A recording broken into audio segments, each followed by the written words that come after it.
North Korea calls for limitless nuclear expansion to counter US after Trump win.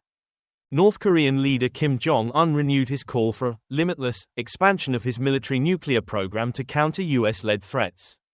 In the first direct criticism toward Washington since Donald Trump's win in the US presidential election. At a conference with Army officials on Friday, Mr. Kim condemned the United States for updating its nuclear deterrence strategies with South Korea and solidifying three-way military cooperation involving Japan, which he portrayed as an Asian Nato that was escalating tensions and instability in the region. Mr. Kim also criticized the United States over its support of Ukraine against a prolonged Russian invasion. He insisted that Washington and its Western allies were using Ukraine as their shock troops to wage a war against Moscow and expand the scope of U.S. military influence. The North's official Korean Central News Agency said, "The U.S., Japan and South Korea will never get away from the responsibility as the culprits of destroying the peace and stability of the Korean Peninsula and the region."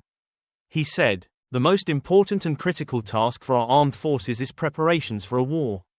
Mr. Kim has prioritized his country's ties to Russia in recent months, embracing the idea of a new Cold War and displaying a united front in Russian President Vladimir Putin's broader conflicts with the West.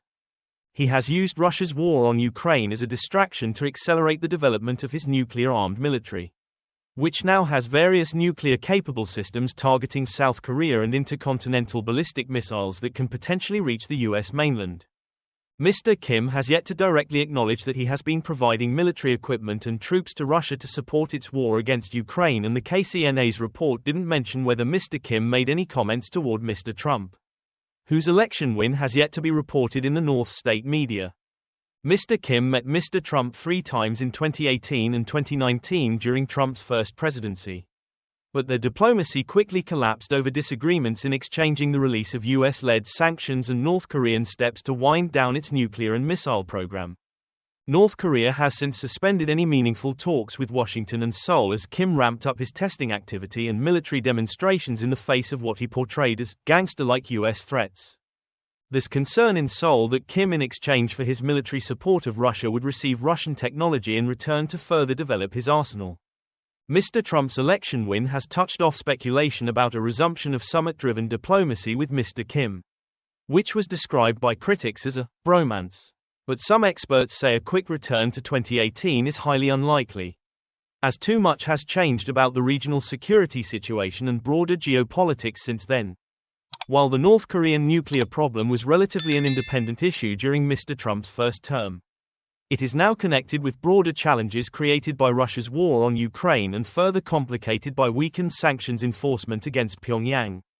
Hwang Il-do, a professor at South Korea's National Diplomatic Academy, wrote in a study last week, North Korea's nuclear and missile program is now much more advanced, which would increase Mr. Kim's perception of his bargaining powers.